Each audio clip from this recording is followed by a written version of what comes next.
Happy Wednesday and welcome to the Wolff Den. I am Matt Wolff, founder and CEO of Ticket Time Machine. The Wolff Den is presented by Win Again Academy. Mark Moyer doing some great stuff with his networking and informational events. Check out winagainacademy.com. I had a great event last night and there's another one tomorrow. So check it out. I'll see you over there. Today, happy to have Ari Nisman from Degy Entertainment joining us. Ari, welcome to the Wolff Den. Good to be here. Going? Good. Can't complain. Another day in COVID paradise. Yeah, same via SSDD, right? Yeah. So I guess we'll get into a lot of different topics here, but for people who don't know who you are, tell them who you are and what you do. 25-year music industry, entertainment industry veteran.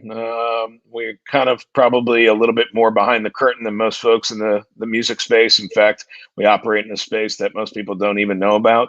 Our booking business is focused around niche markets. So we concentrate on U.S. military bases, summer camps, college campuses, minor league baseball stadiums, corporate. So more of the B2B side of the music industry. And we handle about 3,000 events a year in 30 countries around the world pre-pandemic, and excited that we pivoted well in the virtual space, but even more excited to get back to live business soon. Yeah, we'll definitely talk about the virtual stuff that you guys are doing and the life in the pandemic and life after the pandemic. I want to start with how we kind of got connected. I had headphone disco at my wedding. Headphone disco, silent disco. I discovered it. I was on a trip in Munich that I had won with my company, and out of the blue, I'm always looking to see what's going on.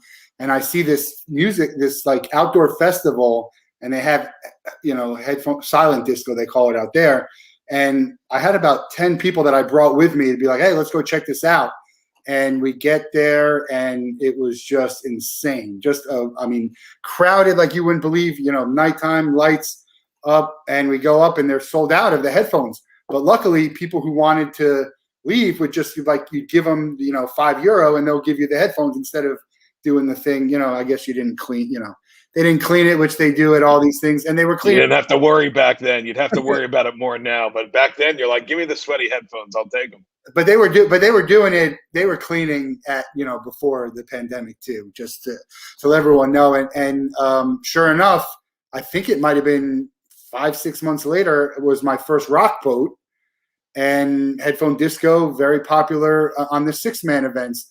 I posted today, I got a picture of me and Michael Fronte, wearing at Headphone Disco. So if you haven't looked at it or done it for an event, look, I had it at my wedding. That'll tell you as much as you need to know. It wasn't exclusively, it was like the last 45 minutes, hour, but it's just a great thing. How did that come about with you guys? So the irony, it now goes back a little over 10 years. We just celebrated 10 years from bringing it over here to the States. We had heard about this concept, and we had ultimately we teamed up with the creator of the concept, but it had been done at Bonnaroo, and my VP was out at Bonnaroo checking it out at the festival, and he casually did it one day. And turns out it was not the company that we wound up signing. About 3 weeks after Bonnaroo, we got an unsolicited email. I'm a company that created this silent disco concept. It's called Headphone Disco. I'm in the UK. Would you be interested in thinking about it for your college campuses? And before I could call Jeff, he was ringing me on the phone, sign him. And we did. And we, really brought their business over here to North America. They were only honeymooning a little bit, just with an event or two that they had started. A couple of years later, they were the, hottest act to book in the college market, and it spread out from there. And we built the whole business around rentals and shipping them out to parties. We went into the major festivals like Firefly and others with it. So it was just a great happenstance that he had seen it at Bonnaroo, and we got an email shortly thereafter from another company. Yeah, I mean, I can't ever imagine seeing Headphone Disco and not doing it. That's why, Yep. We'd be so tired at the end on 6-man. Even at a festival too, music from noon to 1 a.m. and then Headphone Disco from 1 a.m. to 3, and you don't want to leave. You're just having so much fun, and the music is, it's so much fun. And even if you don't love to sing and you don't love to dance or whatever it is, you kind of just fall into this almost like shower-like element where it doesn't matter what's going on around you. You're there kind of by yourself, even though you're with others, and you just sing your lights out and you dance like crazy, and everybody just gets a little bit looser once they get those headphones on. And it's a ton of fun. And the nice thing is the ability, obviously, to still have a conversation, to control the sound, to be able to take it off if you want to disengage. And then at the same time, the element of choosing between different options by just clicking your headphones really gives you the opportunity to control the experience. If you don't like one song, then jump onto another, as opposed to at a regular dance event, you really, what you get is what you get. Here you get to choose. That's probably one of my favorite things about headphone disco. And we all do it, is the tap on the shoulder, like, come to my channel, it's great. And then I go to that channel, I'm like, no, I'm going to go back to this one I was listening to. We don't, like TV surfing, you sit there with the remote control, you go back and forth just to see what's on the other channel, even though you're in love with what you're listening to. That's the cool part. Yeah. And I always do. I'm always like, hey, turn this on. Like, oh yeah, some people like it, and then they don't. Just a great, how much headphone disco do you guys do as opposed to booking? Like what's like a percentage? I mean, we do thousands, and we've done thousands and thousands of them. I would say, early on, we were probably doing a couple of hundred events a year, mainly at college campuses. And then there was this kind of just revelation after getting as many requests. And a lot of what we do in our business is kind of acting towards the customer and trying to make sure we can feed the customer, not just with headphone disco, with a lot of our stuff. And in this case, we were just getting so many requests for headphones for, can I get 30 for my private party in the backyard? Can I get 50 for my wedding? And we said we had to figure out a concept. We went with headphone disco in the box, and basically you tell us what you want to order. We give you a price per unit. We ship it out with everything you need. All you do is plug your own music or your own DJs in. So you don't necessarily have to have our DJs come out there. And then you go ahead with a turnkey opportunity and throw your own. So now, I mean, the volume is finally picking back up with the pandemic a little bit looser. But, volume-wise, because of the rentals itself, are huge. Yeah, we got Nicholas Alley, friend of the program. He was with House of Blues and now has a podcast, a great music podcast. So check that out. Are you getting more weddings for Sonic Disco? I mean, we're starting to see really the pipeline turn on. Obviously, the pandemic caused it where, people couldn't have those social gatherings. So unless you were ordering 5 or 10 and it was with your own family unit at home, or we did have some people that were trying to have outdoor socially distant parties and they were ordering 10 or 20, and we were trying to work with them based on their local guidelines. Now that we're starting to see that loosening, coming back, it's really going to be across the board again. I think we'll see, we've already, done live college events with our DJs over the last couple of weeks as we get to the end of the college year. But, we're going to see weddings turn on the summer. We've seen tons and tons of orders over the last couple of weeks. So it's across the board. Going to see festivals, going to see everybody using them again. Have they used it at the dance-a-thons? I know these colleges have dance-a-thons. That's Florida State does a huge one with us every single year. University of Florida, we did a huge one. So yeah, we've done a whole bunch of those. They're great because they go late into the night, and just by throwing some music over the headphones, you can entertain these folks that need to raise money for that great charity. Yeah, we over-ordered for the wedding because I didn't want anyone who wanted to do it not a chance to do it. But, you got to... Figuring out that sweet spot is tough sometimes. It's like you would rather have a sold-out crowd than see 60 of them sitting aside that you never used and said, crap, I paid for them. But it's a tough balance to figure out what to go with. Yeah, not as much value for us in promoting the sold-out headphone disco, but it does make sense. So let's get back to when the pandemic hit. You guys went right into content with your Friday Night Live, and really, there wasn't a whole lot of content that I found great during the pandemic, especially stuff when people were trying to charge you.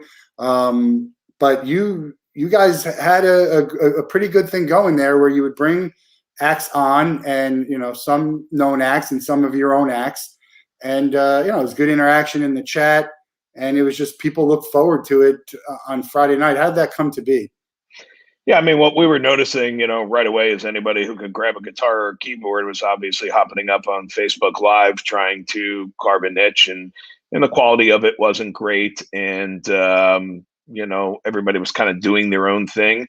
We needed to find a way to placate our B2B buyers. We had colleges who, at that point, in March and April, were losing their school year. They were losing their spring fest. We were canceling and moving hundreds and hundreds of shows, and we wanted to be benevolent. We wanted to take care of our buyers. We also needed to keep sane ourselves. We needed music in our own lives. And so Jeff and I, my VP, got together and said, let's do a Friday night show. We'll call it Friday Night Live.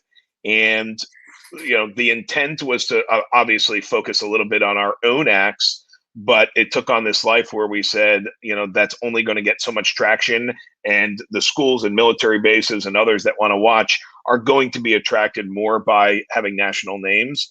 So I thank Hunter Hayes for being the first one to take my call and willing to do it.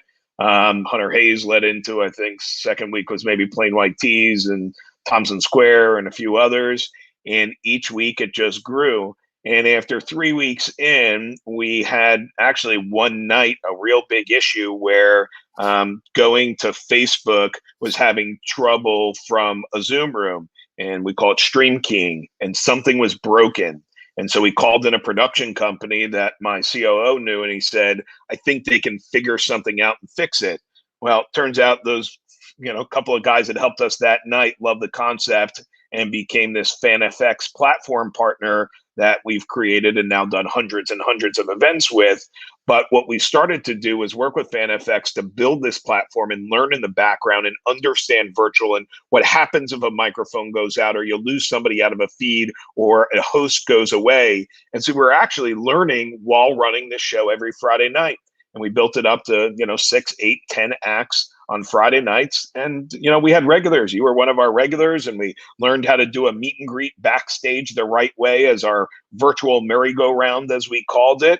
People loved it, and they shared it, and it became kind of that place where we could all come together and love music again for free on Friday nights. And we felt like we could really help our buyers, help the community, help music fans, and also help expose the artists at a time where they weren't sure how they can expose themselves, and they really weren't sure how to do virtually correct also. So we were helping to teach a lot of them and giving them reels on, stuff that we had taped for them in the background. So there were a lot of wins that were involved with Friday Night Live. On the surface, it just like a good free music show, but there was a lot of things going on in the background.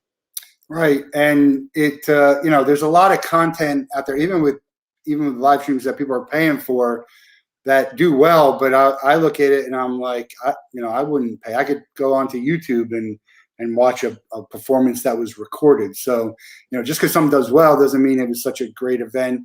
For them, I guess if it's, the money grab, that's fine. There's a lot of that out there. But I think, even still now, people are still learning how to do it correctly. And, it's not going away anytime soon because there's some of these acts just can't get everywhere, right? If I live in a town where these people never come to, they're big music fans, and now, disposable income. Can I start traveling, 3 hours for a show, or do I just want to maybe hit that, live stream and pay a few bucks to see it? We see with Ticketmaster, teaming up with Veeps and going to put some stuff in the venues. So, yeah, there's no question that the promoters and others down there, and even the venues themselves, are doubling down on virtual.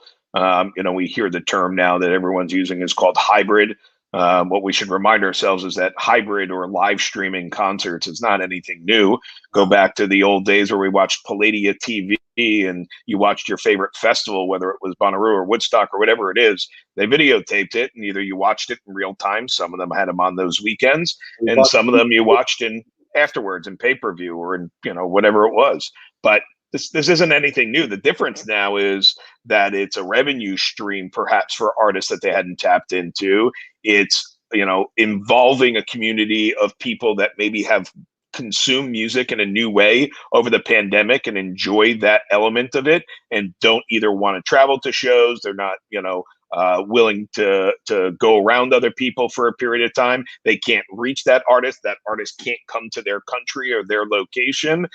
there are all elements that have to go into this. We could use the term geofencing, where we don't want to open up a stream to everyone and maybe want to geofence it just to a specific region or location so you don't ruin the entire tour worth of tickets. So there's a lot of things to work out. But I mean, if you look at Michael Rapino and Live Nation's commitment to the Madden Brothers with Veeps, and now rolling out last week that 60 venues are going to be outfitted from smaller to larger, and you're seeing some venues from the bottom up really looking at how to capably do live streaming. It's going to be an element of things, but there's going to be a lot of questions around quality, geofencing, how we do it the right way, who gets paid as part of the deal for doing it. All of those things, I think, come into the questions of the next really incarnation of virtual.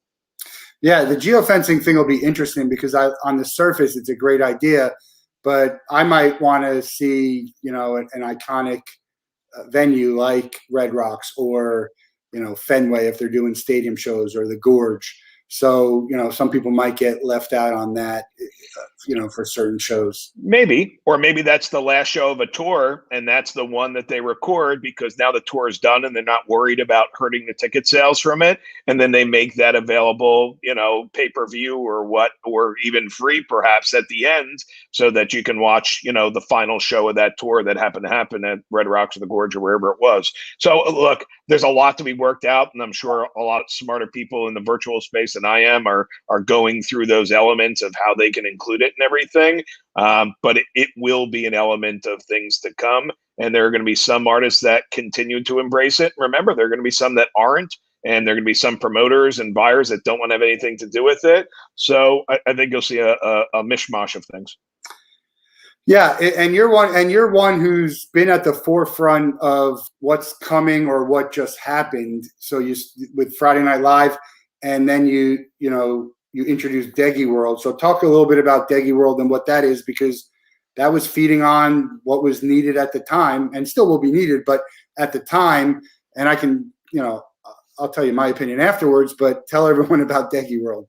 Yeah. So after we had created the FanFX live streaming platform, which was built out of those Friday Night Live shows, we were doing audio and video sync and matching pretty well. The feeds were great. People were enjoying it, as you said, on Friday nights. And it led us to one of our partners who did an introduction to a software company.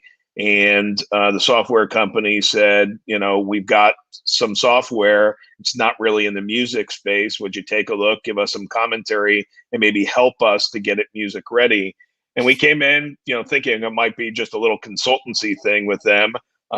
What it did was bore a great relationship with a major software company who helped us build our own avatar world, Degy World, with stages, and we developed a brand new indoor concert stage. But what we saw out of the platform, until it was really music ready, that it had expo halls and auditoriums and private suites and galleries and theaters, and a lot of the things that we felt we could take our pivot to a place, I guess, that was beyond our normal touch point. When we speak to people, it's normally just about doing concerts, comedy shows, influencer speakers. It wasn't doing conventions and conferences and symposiums and pitch events and career fairs. But this software allowed us to get quickly into that space. So we immersed ourselves. We learned it well. We learned it probably as well as the software company knew it. And on August, I think, 4th of 2020, after taking control of that world in July, we were up and operational with our first event. We have a massive one going on today, 2 tomorrow. So to think that this thing has stopped, it's only gotten busier for us in that world. But everybody comes in as their own avatars. They design their own, and they come in as a walking, talking, communicating, DMing avatar who can enjoy the content, but do it in a sense of theirness and immersiveness, unlike we've seen before. And you don't need any third-party hardware or AR or VR, Oculus, etc. All of them can connect to it if you have it. But what we love about it is it takes a computer and some Wi-Fi, and you're in and part of that event. So that's the exciting thing for us. Yeah, I think, especially on the expo side, very powerful to have the periphery of what's going on, because I've been at a ton of these events, and the avatar, for that, and networking is much stronger than some of these other ones. I've been on some very, some of the more popular platforms that are worth a lot more than they probably should be, and their trade show / networking piece. I mean, I would. It's not for me. I don't know who it's for. It's very tough to navigate through. Yeah, I mean, look, different strokes for different folks. There's no one end-all platform that's going to do everything, and there's no one platform for everyone. There's lots of platforms, and you have to choose them. And there are good ones out there, Socio, Mova, and Airmeet, and others that I've been in conferences in, and I enjoy going to. And there are little pieces and elements of all of them, and included, there are some elements of them that I'd love to be able to create in ours, and we have taken some ideas and worked with the software company to incorporate it. What I love about ours is it's easy to use. You use 2 arrows. I'm not a gamer. I use the arrow keys on my computer. I am my own avatar. I use a button, in the bottom corner to click with my mouse to speak, and then I turn it off. I can chat with people. I can trade business cards and information, but I like feeling like I'm in the same space as people. When I'm sitting in an auditorium in Degy World and I turn my head to the right, I'm looking around at the people that are sitting next to me. When I walk into an expo hall and walk down the aisle, I feel like I'm visiting booths like I would in a regular convention center. And that feeling, I think, has been so important for those people that crave that personal touch of others, and so important right now until we go back to live, that I love the immersiveness that it makes. Yeah, I like the feeling. I also like I think the ability to talk and know who you're talking to and see who's in there. Mm-hmm. I mean, you've had times when you feel like you're at a real conference where people are ignoring you, right? Like they're flipping their thing over, and you're like, maybe they didn't use maybe the mute button's on, even though they're pretending they're away. Like wake up, avatar! Come on, man, talk to me. You're in the booth. You could just say, I know you're there. Stop ignoring me. Anyway, it's got a good feel to it. So looking forward to what comes next. And then, so talk about you really getting into it at the beginning of things. Clubhouse is a big deal. I mean, you're in Clubhouse every day. And I'll tell my wife. Yeah, she probably knows already. Yeah, she does. But my wife has some real funny comments when I'm on Clubhouse. She's like, "Who are you talking to?" And I'm like, "It's a thing, Anyway, tell Better than me. I have to go in the other room because my wife doesn't want to know I'm in Clubhouse. But different story. It's I haven't quite. It is addicting. You can definitely go down the rabbit hole. I think it was that way at the beginning, where people were talking about till 3, 4 in the morning, and it's 24/7. That's what we love about. There's always someone there to talk to and to listen to. How did you come about Clubhouse? And tell people what it is, for those who don't know, and why you love it so much. Yeah, I mean, it's a brand new app. Just this week, got a Series C funding, so they're now up to a $4 billion valuation. It probably, got its notoriety as a result of some of even its future competitors walking in there. Elon Musk was in there, and Mark Zuckerberg was in there. And so it took on some real recognition media-wise when they stepped in the doors. But it's an audio podcasting app where you can either be the creator and start a room at the touch of a button, or join other people's podcasts. But instead of only listening, you can actually then ask to come to the stage or be invited to the stage and participate in whatever the conversation is that's going on. And so there are many private rooms going on just with people and meetings in there. There's social rooms of friends and folks. And then there's real business and pitch rooms and real estate rooms and advice rooms. Any topic that you can imagine, there is somebody in there that's talking about it at the time that you want to hear about it. There's tens of thousands of rooms going on, and they've got competition. Twitter has Spaces. LinkedIn just launched something. Spotify just bought, I think, a new one called Locker Room, which was focused more on the sports space, but they bought it probably for the technology to roll out an audio related app as well. There's been talk that Zuckerberg and Mark Cuban are doing the same and rolling it out. Look, the power of voice is very important, and the power of voice was really a lot of what we had during the pandemic. We didn't have the touch and the feel and the hug and the shake the hand. And so this was, well timed to come out in March of last year. It has picked up steam. It's addictive to many of us. What I love about it is, if you're authentic in there, and you're trying to give good advice from the stage, and you're running great rooms, it leads to just organic conversations with people that you may never have come across in your business scope. And, there's lots of people that have come into my rooms that I never would have met before if it hadn't been for Clubhouse. And nobody wants to give me the microphone. 25 years in the music business, I get the microphone only if I need to make an emergency announcement on stage. And at that point, most people are running out of the place. So this is the first time that I could grab the mic and try and help other music industry professionals and musicians who really need a voice of hope and help right now. And I think there are a lot of us in the music space, at least in that app, that are doing the same things to try and give back. And because you're doing that, again, I think you organically bring, networking and business onto yourself. Yeah, I've made some pretty good connections from Clubhouse, and hopefully I've given some value to the people who I've talked. And I'm not in there nearly as much, but it's interesting and crazy at the same time. The 4 billion evaluation, it's still in beta. It's still only for the iPhone, right? iOS. So Yep. Still not Android. Facebook did announce something. I saw an article that, about Facebook's venture into the space that, they think could hurt Clubhouse. Who knows? There's always enough. There's enough for everyone. No one's going to like exactly how, this company does it or how that company does it. So I don't see it going away anytime soon. But it's interesting, the Musk, when Musk joined, there were people who were, I heard someone paid like $500 for an invite, which, by the way, invites are free. I have a number of them. I'm sure you have a ton of them. Sure. Anyone who wants an invite to Clubhouse, make sure you have an iPhone. Ari and I will send you invites to Clubhouse. It's definitely great. I recommend raising your hand when you're in the room and asking questions and, just interacting that way. That's a good way to get people to notice you, because it's a little bit harder to see who's in there in a bigger room. Yeah. I like smaller rooms, but there's people doing weekly. You're doing weekly stuff. So let's take a second and tell people about the weekly stuff that you're doing that helps out the industry. Go ahead. We created a club, and you can create your own clubs. Everybody can do it in there, called Touring Talk, obviously focused around the music and entertainment touring business. And every Monday night at 8 Eastern, we do a panel style room where I aggregate a great group of panelists around a topic. And then we start by going through a whole bunch of pre-prepared questions and thoughts that I have around that topic. And I get the advice of these, industry veterans.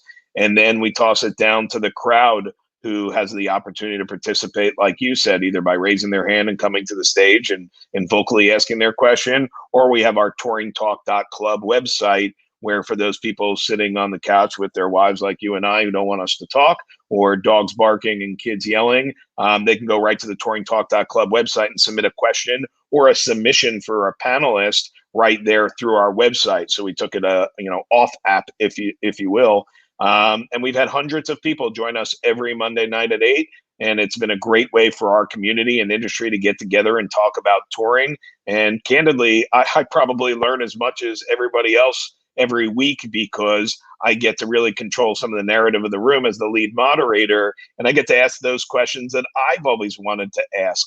And I'm hoping each time I'm doing that, that I'm giving good, value to the crowd. And I get texts and DMs on Instagram and those questions off the website during the event that continue to ask me things. And I'm able to then insert those into the conversation to add additional value to those folks that are chiming in from the crowd. So it's really a great experience. I love running them. It kind of feels like running an ed session or a panel at a real live convention, and yet you're doing it authentically with, a couple of hundred people on their iPhones. So it's really cool stuff. Yeah. Do you know Corey Soderman from Corey's crew here? I know the name. Yeah. Yeah. Corey's big, good friend. He's a big supporter. I love Corey. Cool. He's the happiest person, the biggest concert music fan I know, even more than me and some of the people I know, which is not easy to do. I actually remember I think I got to ask Deadmau5 a question one time when I was in Clubhouse. He's there a lot. Tom Green, I saw Tom Green was in there once. But a lot, Dr. Drew, you Hillary Clinton was in there. There is no, I think, figure out there who hasn't been asked or is coming in there or stopping in there to have them. But it's not only about the celebrities. That's the coolest part. Like, you learn so much just by the experts in different business sectors, and get to sit and, rub shoulders with them literally on those stages, where you would just never do it in the real world. And so, whether it's a celebrity, like Demi Lovato was in there with Scooter Braun announcing her new documentary and then the release of her album, she came into Clubhouse and did it through that. And all of her fans got invites, to clog the room and then add questions into their bio so that they could be called up to the stage. And it was a good, kind of fan moment for folks. But I think you're going to have ticketed events in there. You're going to have, paid memberships to clubs, or they have exclusive offerings of different rooms with major celebrities or experts. Lots of ways to go with this app. Yeah. And, music, touring, live events, live stream, card collecting, NFT, movies. Piano bars. There's a great piano bar room that I love to listen to, and they've got 4 or 5 pianists. And what they do is somebody comes up, they make a request like a real piano bar. You can tip through the app, but also Venmo and Cash App the pianists who play your song. So drop them $20 like you would in their fishbowl. And then they go around and each of them kind of jump into different parts of the songs, and they kind of all participate, even though they're in different places without any visuals of each other. And it's just amazing to watch it happen organically. I love a good piano, dueling piano. Cool. Can you imagine all the people in the audience are singing along in their homes, but you can't hear any of them because everyone's microphone's on mute in the audience, and you can't see any of them because there is no video in there, and there's no direct chat in there as well. So it's not like you're watching them, but you do know that the 300 people in the audience are probably there singing along to Piano Man, which is the best part. And then they could do the old school Howl at the Moon, where you say, "Hey, $20, we'll stop playing this song." Yep. Who happens to be my client, by the way, Howl at the Moon. Yeah, we do the Howl to Go. We put out on the road as a traveling on-site piano bar element right on college campuses and military bases. Yeah, I love it. I love any great spot. Love any live music, and I love covers. For me, cover bands and cover songs at a concert. I love it because it's the songs we all know, right? I mean, you could love I could really like a band and go to a concert, and I don't know half of the stuff they're singing, and half of it I might not really like. I go see a cover band. It's very, very infrequently that I'm going to find a song that I'm not, rocking out to and enjoying. How did you get into? Let's talk a little bit about how you got into the music business and what your scene was, and maybe what it is now. To say I stumbled in would be a fair assessment. I was a college student at the University of Michigan trying to figure out my way. And I loved 2 things. And I probably loved one thing and liked the other. And music was the one I liked. It was sports that I loved. And I wanted to go into the sports field in some capacity. And I did. I got a chance to go intern for the Cleveland Indians. But at the same time, I had taken and written away for an internship with a record label who said yes. I mistakenly thought that I got to go to LA for the summer and intern out there as a New York kid. But they said, no, you hang around in Michigan, you promote our bands, whatever. Well, shortly, after, my intern guy switched over to a big record label called Capitol. And I started to work with bands that, were starting to have a name, the Butthole Surfers and Jimmy Eat World and George Clinton and Mazzy Star and others. And then they gave me a band called Radiohead that I really enjoyed. And they said, go work some promotion on this band. And that internship just led to a stupid 21-year-old saying, I can do this myself and I know everything. And I courted the big band that was playing at the University of Michigan, playing My Fraternity and selling out the 200-person rooms in Michigan, and courted them to be their manager. And I was off and running. 6 months later, I had a record deal for them.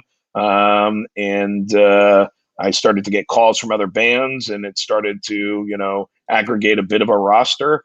And even though I went off for about a year while I was doing that to take an executive job at a financial company, I knew music really at that point felt right.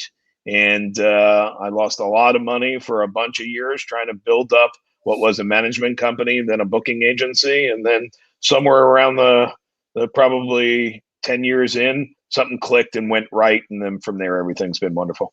Yeah, love George Clinton. So, the two movies that come to my mind with cameos is PCU with George Clinton, and then who was it? Flea in The Chase. Do you remember that movie with Charlie Sheen and Christy Swanson? I didn't see it. I think it might be the whole band, but Flea stands out to me. Anyway, it's a pretty funny movie. It's got Charlie Sheen and Christy Swanson. I just like, I look back to those old days. Number one, I was like writing awful letters and sending them out to people. I was faxing out, we just had fax machines. We really didn't have much, email back then. This is in the late 90s. And I was trying to figure out how to do this music business thing. And I look back at some of the acts I worked with, one of them being a band I wound up working very closely with called Rusted Root. I remember carrying gear in 1996 to a club in Michigan for, Michael Glebicki, the lead singer. And then I went and I represented Michael as his agent for a lot of years after he left Rusted Root for a bit. And wonderful individual, great musician. And a lot of those bands I worked in the early days, the chance to work with a band called The Fray before things really hit for them. And I passed on signing them to the roster. So look, in music and in any career, I think you make mistakes sometimes. You make right decisions. The real correct decision that I made was after I started the agency and realized that I needed to find a way to get my bands booked who we were managing. It was good enough to try and book my roster for $100 club shows. It was better to realize that there are other markets that have more money that don't require your bands to draw. And when we started to get in the college market and eventually the military market, booking my own acts for $1,000 was now bigger commissions. But then going to them and having the gall to say, look, you trusted me by booking 5 singer-songwriters this semester. Will you trust me to book your Spring Fest show where they have a $40,000 or $50,000 budget? Now all of a sudden my commissions were 10 and 100 times what I had ever seen before. I hadn't seen checks like that. And a bell went off and I said, got it. Okay. So now we start booking small stuff. We ask them to book the big stuff. You go get them the big names off of other people's rosters and work collaboratively with them. Now you've built a business that makes sense. Yeah, Rusted Root, love those guys live. I saw them when I was in college back in the late 90s. And my friend, every time we just text each other, either send me on my way or ecstasy. That's all I have to text him. And then we just start laughing. And brings back good memories. They were on Friday Night Lights live too, right? Yeah. Michael did a set, a couple songs and so forth. It's always good to see him again. And like I said, there are acts where you come full circle in your career. I had one this past Friday night with a client I've had since she was in her young 20s, and I've been her longest team member and everything. And now she's one of the faces of Nashville and joined a major national touring act. And she wrote a huge post on Friday night after we saw each other at a concert, which is the first time I'd seen her in a long, long time. There are artists that are just special to you. Rusted Root is one of those that'll always have a place in my heart. And they do a lot of charity too. That's what I remember about them. A lot of charitable events and some pretty good things. They played They played here at what's the Irish or German Beer Garden. They played here in Beer Garden Boca for it was a special charity event. That's many years ago, I guess. I don't remember.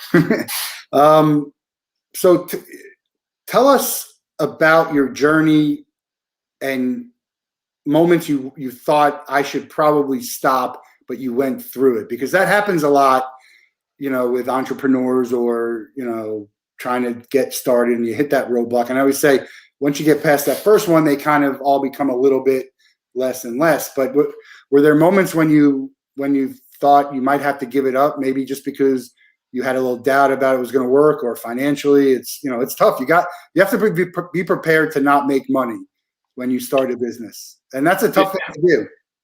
Yeah, no, I mean, look, it's not just not make money. It's sometimes having to bludgeon money and go into debt on money to make it happen, which I was. Look, the only part there I'll disagree with you is I don't think that they necessarily go down. I think you continue to have gut checks across your career where even 10 years, 15 years in, and you've had 10 of them previously, where it could be the biggest thing that you've experienced. And I think COVID was one of those for many of us who had to gut check your really fortitude to move forward in whatever business, and certainly in the live music business. For me, there wasn't a gut check to walk away from it. It was, what the heck do I do now that I'm sitting on the couch and watching Netflix for the first few days in March? I had to figure out what to do with things. But I've had them many times over my career. I've had, we all have bad days. Sometimes you can have really, really bad days in the music business too. Ones where artists don't show up for multiple $100,000 shows and it's completely out of your control, even though you did everything right. There were those early days where, as a fledgling entrepreneur, maybe not really knowing how to run a company, where I went into debt and a considerable amount of six digits, and had to continue to pay my employees and watch lack of paychecks coming in, and borrow off credit cards to try and make it happen. But I was always willing to bet on myself. And I think as an entrepreneur, if you don't have the trust that you can pull it out, then yes, get out. But I always knew that I was my best bet, and I would put my money in my own corner and stand behind it. And if I failed, I was going to go down fighting, and I was going to own it, and then I'll move on from there. But I don't know, at that point, 4, 5, 6 years in, I was probably qualified to go do other things. But I'm not so sure who would have wanted me at that point after I failed and put so much into it. And that continued to haunt me. I had sleepless nights and tough nights, sitting there mulling over, how do I get myself out? At some point, the great entrepreneurs and good business people find a way to dig themselves out of holes and to get past those road bumps. And they make you stronger. They give you more fortitude. They give you the learning lessons to look forward and know how to do it the next time around. But I still have challenges, each and every day, sometimes big, sometimes small. But I think that's what makes you a better CEO and a better entrepreneur. Yeah, I'm what I meant by the smaller is, like, at first it's a mountain, and then there's still things. But if you look at them, you're like, look, I got past this. This sure as hell isn't going to do me in. Yep. And I gives don't you the confidence. Once you get past the first one, they're in the back of your head. All right, I've already achieved, getting through that big mountain once. If there are other big mountains, I just, I've seen myself do it. So I understand what you mean. Yeah, and I have 3 or 4 ideas I had in the past that if I would have went through with it, I think would have been gold mines. But you hit that first one, and you're just, part of it was not that didn't have the confidence that I could do it. Part of it was lazy. Whatever reason it was, just do it, and then and it's not always going to be successful. And I don't think you need to fail to succeed. I hate that saying, but I think you do learn around the way, because all the stuff that you did gives you such a wider range of your skill set and knowledge of things that you normally don't have to do if you're just focusing and staying in your lane on I'm sales, or I'm doing marketing, and I'm doing sales, and I'm doing social media and graphics and accounting and all these things that you had to do when you first started, and you're just like, how the hell am I going to do this? But you do it, and you bet on yourself. Like you said, I'll bet on myself all day, every day. My wife asked me, this and that. I said, I don't really have an answer for you. I just know it's going to work. And I have a belief in myself for that. I always have the belief that whatever's going to happen for me is going to work out anyway, regardless. And that includes the circle that I have around me, which I know you have a great circle around you. And that's, a circle of people who support you outside of what you're doing, a circle who support you in business.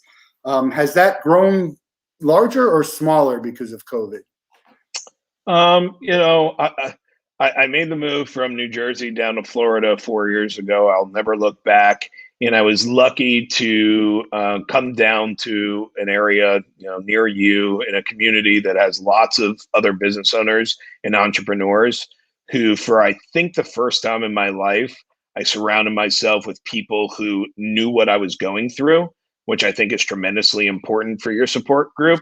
My wife knows what I do, but she doesn't walk those shoes. And, it's hard to explain to her sometimes the life of an entrepreneur, the responsibility of being a CEO and having to pay people if the money isn't there. Those are tough conversations to have, and you like to have them with, people that are in the same, shoes. And so I found some guys and gals around me who owns businesses, who knew what I was going through, and I could bounce ideas off of, and they could be my gut check, in tough decision making.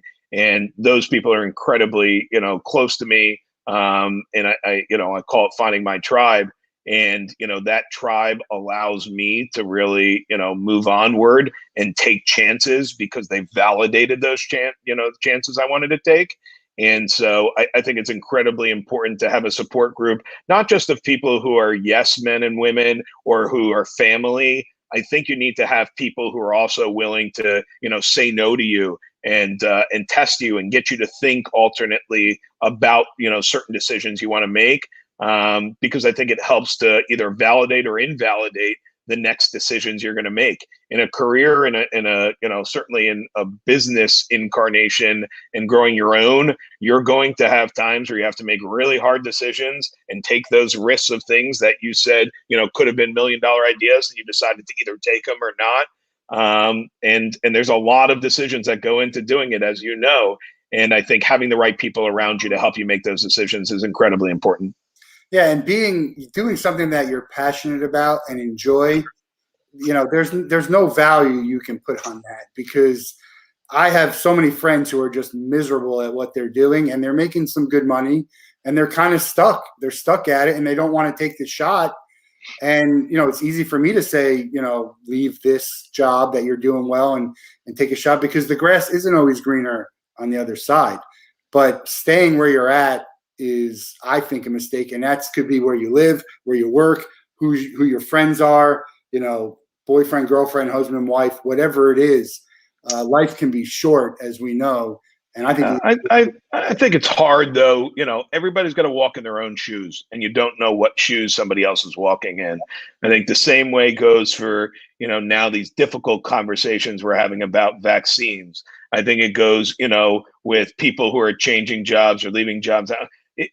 Everybody's got to walk their own shoes, and everybody's got to live their own life. And I never try to put myself into theirs, because I don't know. And I think that I understand why sometimes people have to stay in that job that they hate, because there are so many other things in their ecosystem that would be changed so dramatically if they made the change. And I think sometimes the impact of that change is perhaps worse than being stuck in a job that you don't love or a situation you don't love. So I understand what you're saying, but I'm also a bit sensitive to the fact that I don't know that anybody knows the shoes that I walk in and what I have each day, the pressure I feel of paying employees and making sure they're well taken care of. And, at the beginning of the pandemic, calling nearly 100 clients on March 13th and 14th to reassure them that I would find a way to pay their mortgages and their rent and put food on their table, to lend them money if they needed it, to cry with them because I knew what was upcoming. Nobody knew what I was going through, and I didn't think that I needed to volunteer that out. Those artists that I called, my staff that I called, that I reassured I would help navigate the ship and get us through this, those were my shoes to walk, and I try not to walk in other people's shoes. Yeah, I do agree with that. I get it. I think a lot of people, just again, my opinion, I think a lot of people can't get out of their own way in a lot of sense, and they're kind of afraid to do it. Whereas, Sure. You and I have this betting on ourselves, and we know we'll do whatever we have to support our family, our friends, the loved ones, people who need us. I was making no money, and there was someone who was struggling a lot worse than me, and I said, "Here, you could have some of the money that I've gotten." And there's always people who are in worse situations. Yeah, and I understand. You got kids, it's hard to make that. But I don't know. For me, and I think some people, if they just are open to the idea that I'll make it happen, could be. But of course, look, some people aren't willing to bet on themselves. Yeah. And some people are better as followers than leaders and don't have entrepreneurial spirit. And some people are very risk averse, and making a change after you're comfortable is a difficult one after you've, found some feet in the cement. So different strokes from different folks. Yeah, I think you and I agree. we're cut from a similar cloth, but I think there are a lot of people cut from different cloth. Yeah, I'm even talking about jumping from job to job, not necessarily becoming an entrepreneur. but also you just never know what's going on. So I think, if we take 30 seconds to talk about mental health, which I'm very passionate about, ask. When you say, how's it going? Don't do it just because it's a pleasantry. Ask them how you're doing, how you guys doing. And it doesn't have to be because it's a pandemic. It could be, when this thing is over, who knows when, reach out to people and be like, how are you doing? What can I do to help? And just because some people don't realize that there's other people who want to help or want to listen to you. It's tough out there. I don't care who you are. I don't care what job you have, how much money you have. There's always something going on. That's why we say 5 and 5. That's same here. That's my mental health clip for the day. But what you said is spot on. You just never know, walking in people's shoes. You just never know. So sympathy is definitely something that's needed out there. Corey wants to know your favorite artist. We always talk about Mount Rushmore on the show here. So give us, it's easier than saying favorite. Give us a Mount Rushmore of music. It could be artists or bands. And it could be, you could do 2 if you want. Either who are your favorites or who you think are the best ever to do what they do. Yeah. Well, I like to stay away from artists that I work with regularly or otherwise, because it's kind of like picking your favorite kids. Yeah. If I rarely will, thankfully, I don't need to. By the way, I have to stop you there. Everybody has a favorite kid, nephew, niece, and all. They just don't want to tell everyone who it is. The parents have a favorite son. It's okay. I have twins. One's a boy, one's a girl, and I put them on the same plateau, so I can't pick a favorite kid. Probably changes from day to day. It depends how they act. Yes, that's fair. I like to pick a couple artists. Thankfully, I don't have to. As I was saying, I don't pay for concert tickets, but I also don't really go to concerts when I'm not working, because then I feel like I'm in work mode. So it's one of those things where people do it like you because you love it. I do it because I love it, but it's a job. But on the days that I don't need to do it, then I want to walk away from my job, and it's hard to go and see music that way for me. But if I'm going to pay and go to a concert, there are very few, and it's James Taylor, Billy Joel, Neil Young, Elton John, and probably Ed Sheeran is one of the newest ones. And then somewhere in the middle, there's a band called Counting Crows that I've come to really love. So those, if I had 5 or 6 that I'd put on a Rushmore, those would be up there for me. I really like Counting Crows, and that's interesting. We'll take a minute to talk about them because they got a lot of heat for their live performances, because Adam likes to kind of every show make the songs his own. And there's a lot of people who like to go to the show and hear it just how it sounded on the track. Interesting. Yeah, I think Dave Matthews does the same thing. I mean, you see a lot of variation when you hear Dave do a show. But that's interesting. I just feel like Counting Crows, if you go back, you'll see a lot of people were talking about. I love them. I love their songs. I think they're great. He's great. So I would recommend go see them. I never listen to what other people say. I don't have 25 years in or plus like you, but I feel like I'm still going to always want to go even when I'm not working, because for me, it's a different feel if you're working it. I had a friend who was ticketing guy at Gators, and he had to work through it all. So there's always something going on where you can just sit there and kind of relax and enjoy it. Okay, so here, all right, were you a Friends fan? Do you watch Friends? Yeah. Okay, so do you remember? And I forget who is dating the person, and I believe it was Friends, not Seinfeld, where she started. Phoebe or one of them started to date a guy who was a restaurant critic, and he would go around from restaurant to restaurant. And every time he went in a restaurant, you would look at things that they were doing wrong and wanting to shut them down. And you couldn't enjoy the restaurant experience. Yeah. The best way I can describe it to you is, if I go to a show, I have trouble turning it off.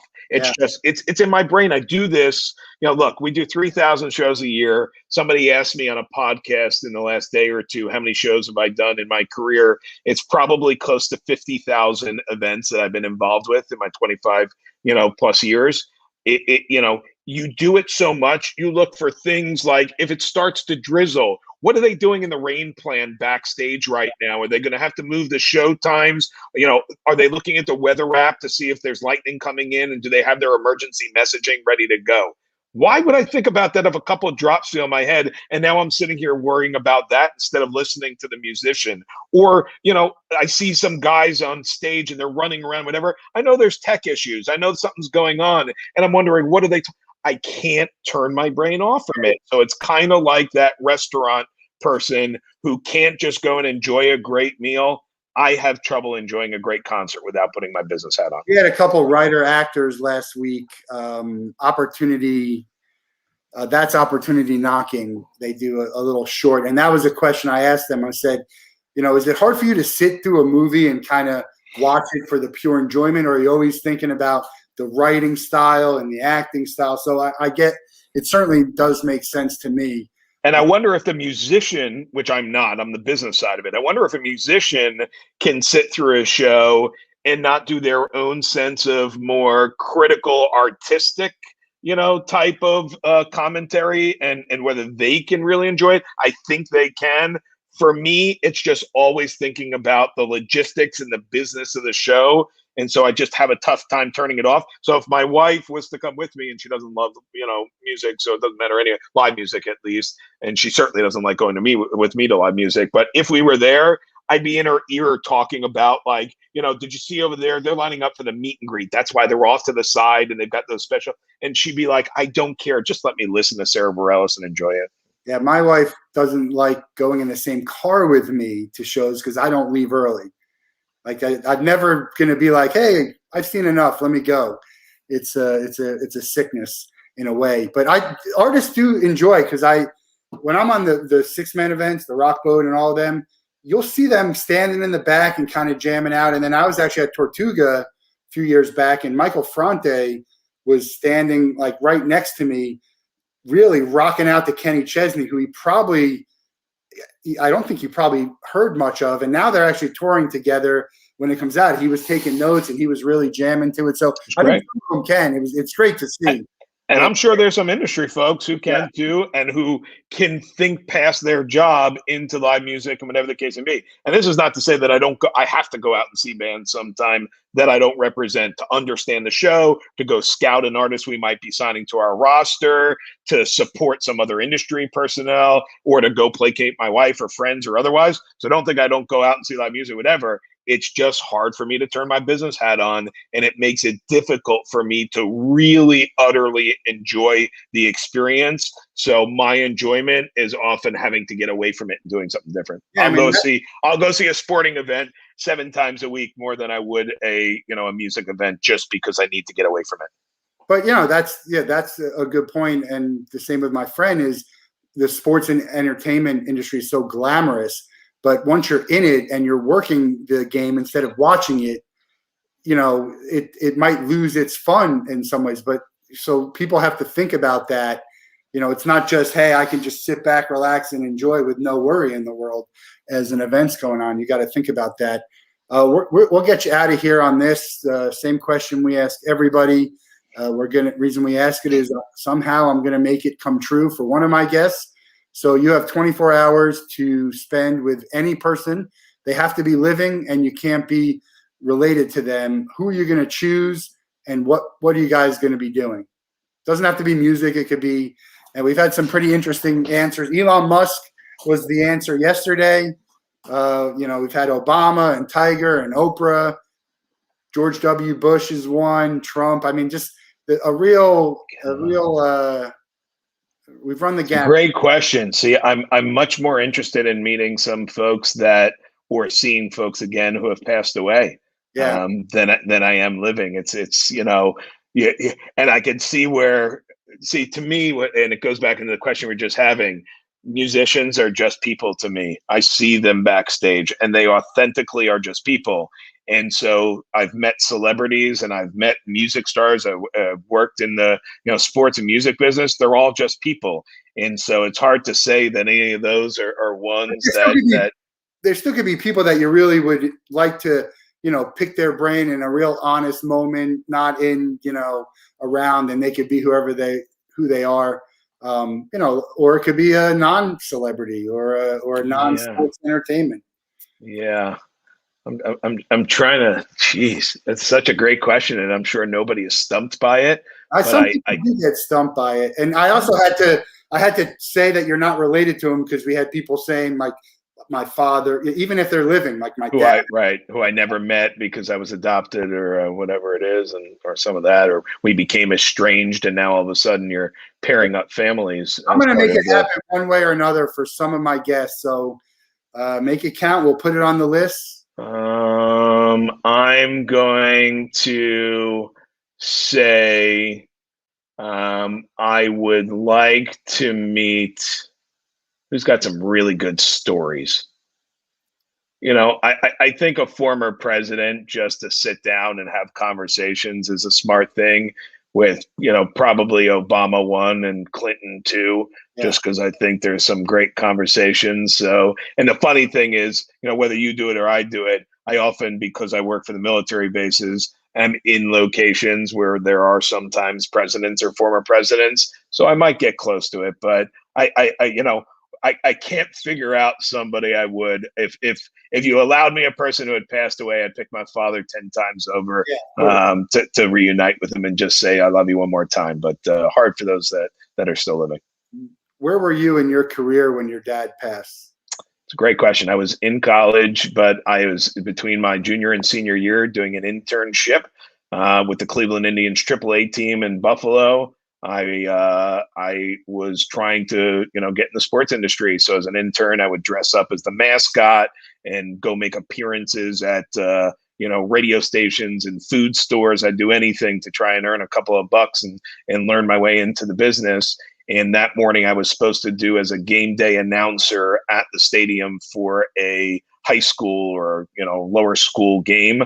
And we, beautiful stadium, whatever. And I got the call that morning, put a hole in the wall, and realized that my life had changed forever. And quite candidly, while it changed so negatively and awfully, it was such a motivation for me, as he was an entrepreneur, a doctor, and then a business owner, that when I was supposed to go into his field, or I thought I was supposed to follow my father into the field, it reversed course on me and sent me into being entrepreneurial and making him proud. So 25 years later, I know I've done that. So yeah, my dad passed in 2005, and I really hadn't gotten any good jobs, and he was always my mentor, and we talked every day. And that's probably the biggest thing. I would love to be able to talk to my dad and have him see, because I was just starting to do well.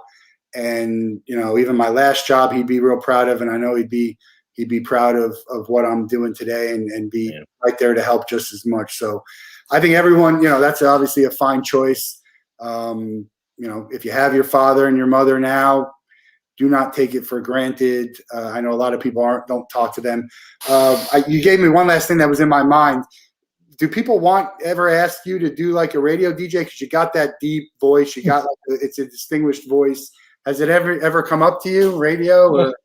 Nobody ever asked me to do a podcast or get on anything before the pandemic hit. I told you, 25 years, the reason Clubhouse has been so good to me is I got the microphone for the first time without having to make a safety announcement to leave the field for potential weather coming in. So I don't know where all of the opportunities, I'd like to say, and, it goes without saying that my staff is my rock.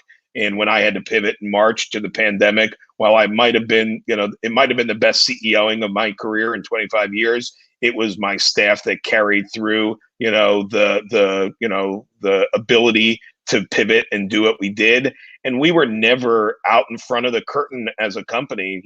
What we do is very B2B and private, colleges, military, things like that. A lot of the things we do, we can't even talk about. And I went out, I hired a publicist, and it didn't work. And I realized, you know what, organically, either people are going to find out about us as a company and what we do or not. And then me, if they like me or not, if they think that I'm excited, enough to get on podcasts and conversations, then let them give a call. And now I've done more in the last 14 months than ever before. So who knows? Maybe radio, TV. I don't think I have a face for TV. Maybe I have a voice for radio. Yeah, like the Bob's Burgers kind of voice with that guy. Yeah, I'll take whatever. Look, if they're paying, not bad. That guy does very well. That guy does very well. Put the word out. You can find me a new gig. I don't know that I'll give up Degy, but maybe I can honeymoon as a radio disc jockey. There's people out there who are paying to get on podcasts, and I'm just like, I'm not paying a guest. You either want to come on and talk or you don't. And I'll have plenty of people lined up. I'm booked till June on guests, and plenty of people who want to. So, I appreciate you fitting me into the date that somebody canceled on so that I could be the sandwich between a Kevin Lyman on Tuesday or Monday and great guests you have the next 2 days. So I love being the meat in the middle of their sandwich. Oh yeah, we do. No, it's been a great conversation. I knew it would be. Rishi on Friday has a great gut punch story talking about the music industry. So tune in for that. I told you I'm the patty between Kevin Lyman and Rishi. It's a difficult thing, but you had a cancellation and I stepped in. If it wasn't canceled here, we would have got you on sooner than later. Clubhouse booking agent. He's on every day. Monday nights, Touring Talk, 8 p.m. Eastern. Touring Talk, 8 p.m. Eastern. Check Ari out. If you need an invite, he's got plenty. I have plenty. Check out Degy.com. If you're a college, if you work with the military or anyone, he's got a great lineup of artists that you can check out at the website, Degy.com. Ari, great to chat with you. Look forward to seeing you in person. You're down the street. So once we get our second shots, you have the second shot? I do. Yeah. Yeah. I get mine in a few weeks. So we'll plan a time to get in person. Have a great week. Wishing you all kinds of success. Looking forward to what's next. And we'll see you next time. Good health and well-being for you and all your listeners. So everybody take care of themselves out there. We'll be back together soon. Thanks, Ari. Talk to you. You bet.